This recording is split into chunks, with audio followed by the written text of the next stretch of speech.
बात बहुत पुरानी है। रतनपुर के राजा की 4 बेटियां थीं, जिनमें से 3 बेटियों की शादी हो चुकी थी, लेकिन उनकी सबसे छोटी बेटी राजकुमारी चंद्रलेखा वह अभी तक कंवारी ही थी। राजकुमारी के सिर पर सोने के बाल थे। वैसे तो राजकुमारी बहुत ही सुंदर थी, लेकिन उसकी शादी अभी तक ना हो पाई थी, जिसका कारण यह था कि उसके लिए कोई भी योग्य राजकुमार नहीं मिला था। राजकुमारी के माता पिता भी यही चाहते थे कि जल्द से जल्द राजकुमारी की शादी किसी योग्य राजकुमार के साथ कर दी जाए। एक दिन की बात है, राजकुमारी अपनी कुछ सहेलियों के साथ शाही बगीचे के पीछे बहने वाली नदी पर जा पहुंची। ठंडा और शीतल जल देखकर उन सभी का मन नदी में स्नान करने के लिए मचल उठा। जब वे सब नदी में नहाने लगी तो राजकुमारी के 2-4 बाल नदी में बह गए। नहाने के बाद राजकुमारी अपनी सहेलियों के साथ महल में वापस लौट आई। इधर राजकुमारी के बाल नदी में बहते जा रहे थे। उनके बाल बहते बहते एक दूसरे राज्य में जा पहुँचे, जहाँ पर वह नदी के किनारे एक चट्टान के साथ चिपक गए। संयोग की बात है, उस दिन उस राज्य के राजा का इकलौता बेटा जंगल में शिकार खेलने के लिए आया हुआ था। दोपहर का समय था। राजकुमार अपने दोस्तों के साथ उस नदी पर पानी पीने के लिए आ पहुंचा। राजकुमार ने देखा कि नदी के पास ही एक पत्थर पर कोई चमकीली वस्तु चमक रही थी। राजकुमार ने जब वह वस्तु उठाई तो वह सोने के 4 बाल थे। राजकुमार सोने के बाल को देखकर बहुत ही हैरान हुआ। वह चुपचाप उन बालों को लेकर महल में वापस लौट आया और बिना किसी से बात किए अपने कमरे में चला गया। राजकुमार की माँ ने जब राजकुमार शक्ति को खाने पीने के लिए बुलाया तो राजकुमार ने खाना खाने से मना कर दिया। अगली सुबह भी राजकुमार शक्ति ने खाना खाने से मना कर दिया तो रानी को बहुत ही चिंता सताने लगी। वह महाराज के पास पहुंची और कहने लगी, महाराज, राजकुमार शक्ति कुछ चुपचाप सा है। जब से वह शिकार से लौटा है, ना कुछ खाता है ना पीता है। ऐसा मालूम पड़ता है कि उसे किसी बात की कोई चिंता है, मगर वह किसी को कुछ भी बता नहीं रहा है। यह सुनकर महाराज ने राजकुमार के मित्र, जो कि उनके मंत्री का बेटा भी था, जिसका नाम था चित्रसेन, उनको बुलावा भेजा और उसे राजकुमार से बात करने के लिए कहा। चित्रसेन राजकुमार के पास गया और उनसे पूछा कि आखिर क्यों उसने खाना पानी सब छोड़ रखा है। पहले तो राजकुमार शक्ति उसको टाल रहा, लेकिन जब चित्रसेन ने काफी जोर देकर पूछा तो राजकुमार ने उसे सोने के बाल दिखाते हुए कहने लगा, यह बाल जिस भी लड़की के हैं, मैं उसी से शादी करना चाहता हूँ। चित्रसेन कहने लगा, यह कौन सी मुश्किल बात है। मैं अभी महाराज से कहकर इस सोने के बाल वाली लड़की को ढूंढवाता हूँ और फिर तुम्हारी शादी उससे ही करवा दूंगा। यही कहकर चित्रसेन महाराज के पास लौट आया। चित्रसेन ने जंगल वाली सारी घटना महाराज को विस्तार पूर्वक बतला दी। साथ ही साथ सोने के बाल दिखाते हुए कहा, महाराज, राजकुमार चाहते हैं कि जिस भी लड़की के यह बाल हैं, उनसे राजकुमार की शादी करवा दी जाए। महाराज ने सारी बात जानकर राजकुमार शक्ति को अपने पास बुलाया और कहने लगे, बेटा, तुम खाना खा लो। मैं अभी अपने सैनिकों को आदेश देता हूँ कि वह सोने के बाल वाली उस लड़की को ढूंढकर ले आए। महाराज ने उसी वक्त नगर के कोतवाल को बुलवाया और कहा कि सोने के बाल वाली लड़की को तलाश किया जाए। कोतवाल ने आदेश पाते ही चारों दिशाओं में अपने सैनिक भेज दिए। इसी तरह से एक सप्ताह गुजर गया, मगर सोने के बाल वाली लड़की का कोई अता पता नहीं चला। जब राजकुमार को इसके बारे में पता चला तो वह पहले से भी ज़्यादा दुखी रहने लगा। समय गुजरने के साथ साथ वह बीमार सा रहने लगा। महाराज राजकुमार की बीमारी को देखते हुए बहुत ही चिंताग्रस्त हो गए। महाराज ने अपने राज्य में यह ऐलान भी करवा दिया कि जो भी व्यक्ति सोने के बालों वाली लड़की के बारे में कुछ पता लगाएगा या उस लड़की को ढूंढ कर लाएगा तो उसे मुँह मांगा इनाम दिया जाएगा। ऐलान को सुनकर राज्य के कई लोग उस लड़की को ढूंढने लगे, लेकिन इसका कोई भी फायदा न हुआ। दूसरी तरफ राजकुमार की तबीयत दिन प्रतिदिन और भी ज्यादा खराब होती जा रही थी। अब महाराज को चिंता के साथ साथ क्रोध भी आने लगा था कि वह अपने बेटे के लिए कुछ कर नहीं पा रहे हैं। आखिरकार उन्होंने एक दिन परेशान होकर अपने मंत्री को अपने पास बुलाया और उसे आदेश दिया कि 30 दिनों के अंदर अंदर वह सोने के बाल वाली लड़की को उनके सामने लेकर आए, नहीं तो मंत्री की गर्दन उड़ा दी जाएगी। बेचारा मंत्री यह आदेश पाकर जब अपने घर लौटा तो अपने परिवार वालों से कहने लगा कि अब मेरी मौत के दिन नजदीक आ गए हैं। मंत्री ने अपने बेटे चित्रसेन को महाराज की सारी बात बतला दी। सारी बात सुनकर चित्रसेन अपने पिता से कहने लगा, पिताजी अब बिल्कुल भी निश्चिंत रहिए। भगवान ने चाहा तो उस सोने के बालों वाली लड़की का मैं पता लगाकर ही आऊँगा। दूसरे दिन चित्रसेन ने अपना भेष बदल लिया और वह एक चूड़ी बेचने वाले का रूप धारण कर लिया। इसके बाद वह उसी नदी पर जा पहुंचा जहां राजकुमार को सोने के बाल मिले थे। उसने नदी के किनारे किनारे ही चलने का फैसला किया ताकि वह उस सोने के बालों वाली लड़की को ढूंढ सके। नदी के आसपास जो भी गांव मिलते वह उनमें जाता और चूड़ियां बेचता। आवाज लगाता, चूड़ियां ले लो, चूड़ियां ले लो। उसकी आवाज सुनकर गांव की लड़कियां आती। चित्रसेन चूड़ियां भी बेच रहा था और हर लड़की के बाल भी देख रहा था। इसी तरह से चित्रसेन को 20 दिन गुजर गए। अब उसे भी चिंता होने लगी कि मेरे पिता को मौत के घाट न उतार दिया जाए। यही सोचकर वह और भी तेजी के साथ अपने सफर को तय करने लगा। आखिरकार वह राजकुमारी चंद्रलेखा के राज्य में जा पहुंचा। वहां पर भी वह चूड़ियां ही बेचने का काम करता था।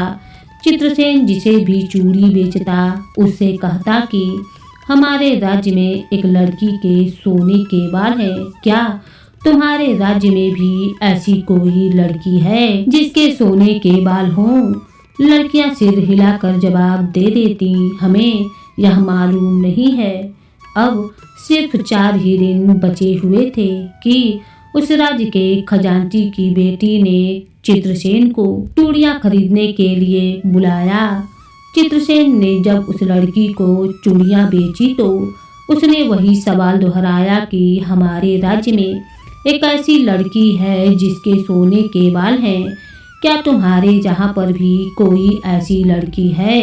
अब क्योंकि खजांची की लड़की राजकुमारी की सहेली थी तो वह कहने लगी, हाँ, हमारी छोटी राजकुमारी चंद्रलेखा, उनके सिर पर सोने के बाल हैं।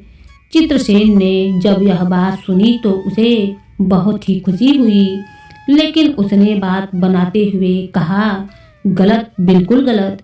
तुम्हारी राजकुमारी के बाल सुनहरे रंग के हो सकते हैं लेकिन सोने के नहीं।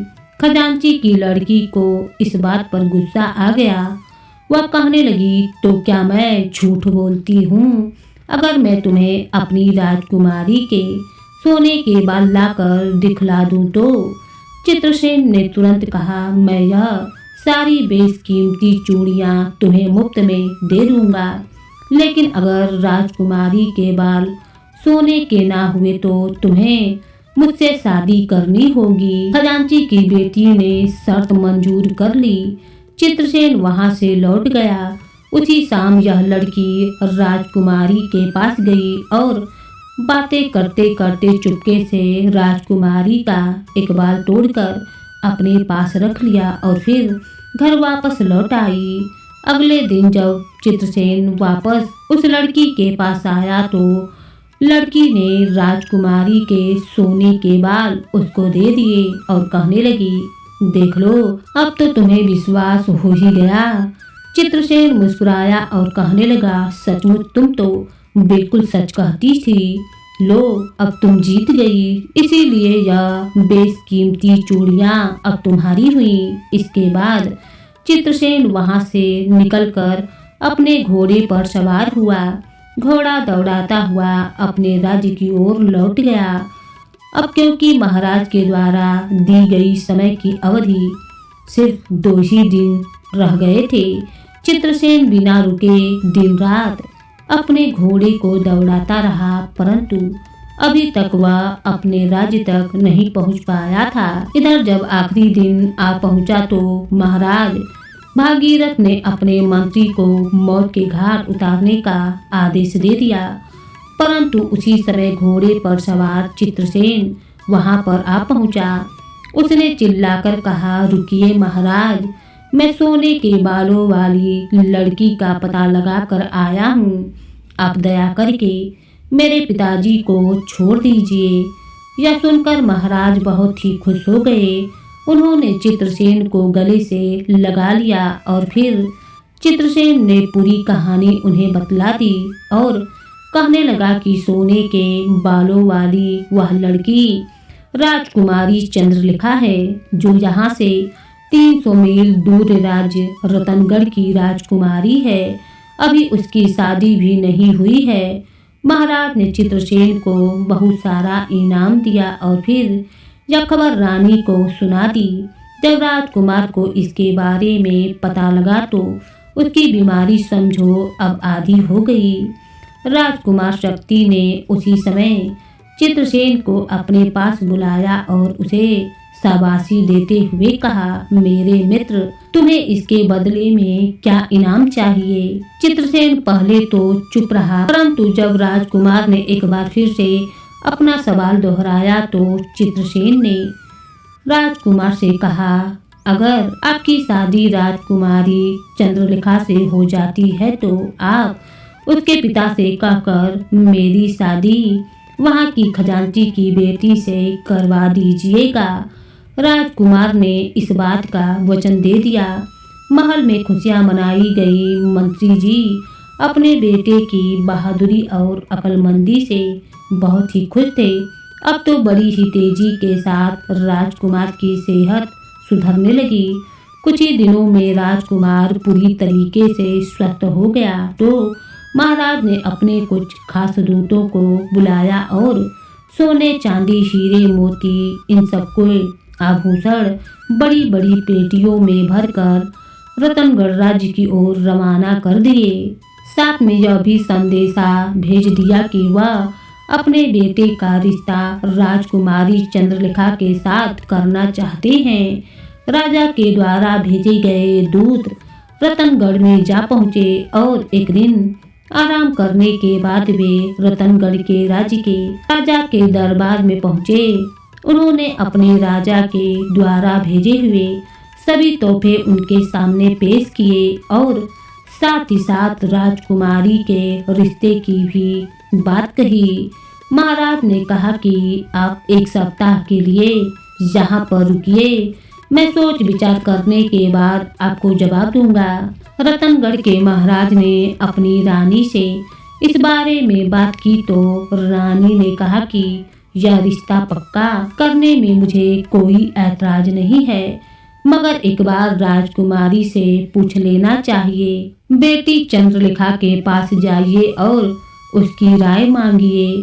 रानी ने जब अपनी बेटी से बात की और उसको बतलाया कि उसके लिए एक रिश्ता आया है तो राजकुमारी ने कहा, माँ, मुझे यह रिश्ता मंजूर है। मैं राजकुमार से 4 सवाल करूंगी। अगर उसने इन सवालों के जवाब बिल्कुल सही दिए तो मैं राजकुमार से शादी कर लूंगी, लेकिन अगर राजकुमार उन सवालों के जवाब न दे पाया तो मैं समझूंगी कि राजकुमार मूर्ख है और मैं उससे शादी नहीं करूंगी। रानी ने यही बात महाराज को बतला दी।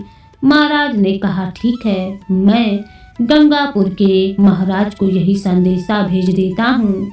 अगले दिन उन्होंने एक चिट्ठी लिखी जिसमें यह लिखा गया था कि राजकुमार शक्ति अगर हमारी राजकुमारी के 4 सवालों का जवाब दे देते हैं तो राजकुमारी उनसे शादी करेंगी, वरना शादी नहीं होगी। शाही दूत वह संदेशा लेकर वापस आ पहुँचे। उन्होंने महाराज भागीरथ को वह चिट्ठी थमा दी। राजा ने उसी समय चित्रसेन को बुलाया और कहा कि वह राजकुमार से जाकर कह दे कि अगर वह राजकुमारी चंद्रलेखा के सवालों का जवाब दे सकता है तो राजकुमारी उससे शादी करने को तैयार है, वरना नहीं। चित्रसेन उसी समय राजकुमार के पास गया। यह सब कुछ जानकर राजकुमार गहरी सोच में पड़ गया।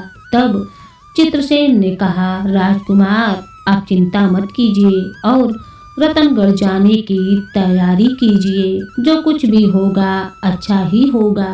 इसके बाद राजकुमार रतनगढ़ जाने के लिए तैयार हो गया। महाराज ने अपने दूतों को फिर से रतनगढ़ दौड़ाया। इसके अलावा राजकुमारी के माता पिता भी दरबार में मौजूद थे। राजकुमारी ने सबको प्रणाम किया और उसके बाद वह राजकुमार से कहने लगी, राजकुमार, मैं आपसे जो 4 सवाल पूछूंगी उनमें से पहले 2 सवाल मैं आपको बोलकर पूछूंगी, लेकिन अगले 2 सवाल सिर्फ इशारों से पूछे जाएंगे। क्या आप तैयार हैं? राजकुमार ने बड़ी ही विनम्रता से कहा, राजकुमारी जी, आप निश्चिंत होकर अपने सवाल पूछिए। राजकुमारी ने पहला सवाल किया तो सुनिए राजकुमार, मेरा पहला सवाल है कि बुद्धि क्या खाती है। दरबार में मौजूद सभी लोग इस विचित्र प्रश्न को सुनकर हैरान हो गए। यह प्रश्न सुनते ही दरबार में सभी की नजरें राजकुमार पर टिक गईं। राजकुमार ने कुछ क्षणों तक सोच विचार किया और फिर कहने लगा, राजकुमारी जी, बुद्धि दुख को खाती है क्योंकि मनुष्य के सभी दुखों का कारण उसकी अज्ञानता होती है और बुद्धि के द्वारा अज्ञानता को दूर किया जाता है। अज्ञान दूर होने से सभी दुख दूर हो जाते हैं। इसी तरह से बुद्धि दुख को खाती है। राजकुमार का यह जवाब सुनते ही पूरे दरबार में तालियों की गड़गड़ाहट गूंज उठी। वहाँ पर बैठी हुई राजकुमारी ने कहा, बिल्कुल ठीक राजकुमार, तुम्हारा पहला जवाब बिल्कुल ठीक है। अब हम अपना अगला सवाल पूछते हैं, तो सुनिए, बुद्धि पीती क्या है? राजकुमारी का यह सवाल सुनते ही पूरे दरबार में मानो सन्नाटा छा गया। सभी लोग मन ही मन इस सवाल का जवाब ढूंढने लगे। कोई सोचने लगा कि बुद्धि आंसू पीती है तो कोई सोचने लगा कि बुद्धि पानी पीती है। एक बार फिर से सभी की नजरें राजकुमार पर टिक गईं। राजकुमार ने बड़े ही धैर्य से इस सवाल का जवाब देते हुए कहा, राजकुमारी जी, बुद्धि गुस्से को पीती है क्योंकि गुस्सा आ जाने पर व्यक्ति अंधा हो जाता है। वह सही और गलत का फैसला नहीं कर पाता है, लेकिन बुद्धिमान व्यक्ति ऐसे समय में अपने क्रोध को ही पी जाता है। इसीलिए मैंने कहा कि बुद्धि क्रोध को पी जाती है। दरबार में मौजूद सभी लोग राजकुमार की वाह वाह करने लगे।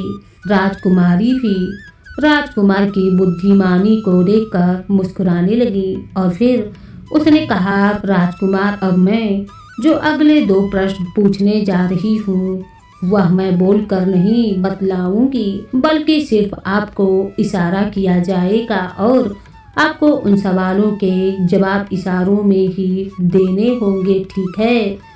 राजकुमारी जी, आप अपने सवाल को कीजिए। तब राजकुमारी ने अपने पास रखी हुई एक तलवार उठाई और हवा में लहराने लगी। कुछ ही पल तक तलवार हवा में लहराने के बाद वह वापस अपनी जगह पर बैठ गई। जब राजकुमार को इस सवाल का इशारे में ही जवाब देना था तो कुछ देर सोचने के बाद राजकुमार ने अपनी जेब से एक कलम निकाली और उस कलम को हवा में लहरा दिया और फिर वह भी अपनी जगह पर वापस आकर बैठ गया। राजकुमारी ने खुश होकर कहा, ठीक है राजकुमार, मैं आपके जवाब से बहुत ही खुश हुई, परंतु दरबार में मौजूद सभी लोग कुछ भी समझ नहीं पा रहे थे कि आखिर राजकुमारी ने तलवार हवा में क्यों घुमाई थी और राजकुमार ने कलम हवा में लहराकर उसका क्या जवाब दिया था। इसके बाद राजकुमारी कहने लगी, राजकुमार शक्ति, अब मैं आपसे आखिरी सवाल पूछती हूँ। अगर आपने इसका सही जवाब दे दिया तो आप मेरी बुद्धि की परीक्षा में बिल्कुल खरे उतरेंगे। इसके बाद राजकुमारी अपनी जगह से उठी, वह दरबार की सीढ़ियों से नीचे उतरी और तुरंत ही सीढ़ियों से वापस चढ़कर अपनी जगह पर बैठ गई और वह राजकुमार की तरफ देखने लगी। राजकुमार कुछ पलों तक सोचता रहा, फिर उसने अपना एक हाथ अपने सीने पर रखा और राजकुमारी की तरफ देखने लगा। राजकुमारी एक बार फिर से मुस्कुराई और कहने लगी, सचमुच राजकुमार, आप बहुत ही बुद्धिमान हैं, मुझे आपका विवाह प्रस्ताव स्वीकार है। राजकुमारी वहां से चली गई। तब रतनगढ़ के राजा उठे और वे राजकुमार के पास आए और कहने लगे, राजकुमार, पहले 2 सवालों के जवाब तो हमें समझ में आ गए थे, परंतु बाद में जो सवाल सिर्फ इशारे में पूछे गए और तुमने भी सिर्फ इशारों में ही उनका जवाब दिया, उनका क्या अर्थ था? क्या तुम मुझे समझा सकते हो? राजकुमार कहने लगा, बिल्कुल महाराज, मैं आपको अभी समझाता हूँ, सुनिए। राजकुमारी ने तलवार को हवा में लहराकर मुझसे यह सवाल पूछा था कि क्या इस दुनिया में तलवार से भी ज़्यादा घातक कोई हथियार है? तब मैंने अपनी कलम हवा में लहराकर जवाब दिया था, जी हाँ, कलम एक ऐसा हथियार है जिसकी ताकत तलवार से भी ज़्यादा होती है। बहुत खूब राजकुमार, सचमुच तुम्हारा जवाब बिल्कुल सही था। महाराज, राजकुमारी जब सीढ़ियों से नीचे उतरी और फिर वापस सीढ़ियों पर चढ़कर अपनी जगह पर बैठ गई तो उनका सवाल था कि सीढ़ियां चढ़ते उतरते मेरा शरीर थक चुका है, लेकिन क्या शरीर का कोई ऐसा अंग भी होता है जो कभी नहीं थकता? तब मैंने अपनी छाती पर हाथ रखकर उन्हें इशारे से यह बतलाया कि हमारे शरीर में दिल एक ऐसा अंग है जो कभी नहीं थकता है। वह इंसान के जन्म लेने से लेकर उसकी मृत्यु तक लगातार अपना काम करता रहता है, बिना थके और बिना रुके वह धड़कता रहता है। बहुत खूब राजकुमार, सचमुच हम तुम्हारी बुद्धि का लोहा मानते हैं। हमें खुशी है कि तुम जैसा बुद्धिमान राजकुमार हमारी बेटी का होने वाला पति है। महाराज, यदि आपकी आज्ञा हो तो मैं एक प्रार्थना आपसे करना चाहता हूँ। राजकुमार, आप इस राज्य के होने वाले दामाद हैं, आप आदेश कीजिए। महाराज, मैं चाहता हूँ कि मेरे मित्र चित्रसेन, जो कि बुद्धि और समझदारी में मुझसे भी कहीं बढ़कर हैं, इनका विवाह आपके खजांची की बेटी के साथ कर दिया जाए। महाराज ने तुरंत अपने खजांची को वहां बुलाया और उसने बड़ी ही खुशी से अपनी बेटी का रिश्ता चित्रसेन के साथ कर दिया। फिर एक दिन बड़ी ही धूमधाम से चित्रसेन और राजकुमार शक्ति का विवाह भी कर दिया गया। दोनों मित्र अपनी अपनी दुल्हनों के साथ वापस अपने देश लौट आए। तो दोस्तों, इस तरह की मज़ेदार कहानियाँ सुनना चाहते हैं तो चैनल को ज़रूर सब्सक्राइब करिए। कहानी आपको कैसी लगी यह कमेंट बॉक्स में ज़रूर बताइएगा। तो अपनी दोस्त प्रतिभा श्रीवास्तव को अनुमति दीजिए। मिलते हैं आपसे अगली कहानी में। धन्यवाद।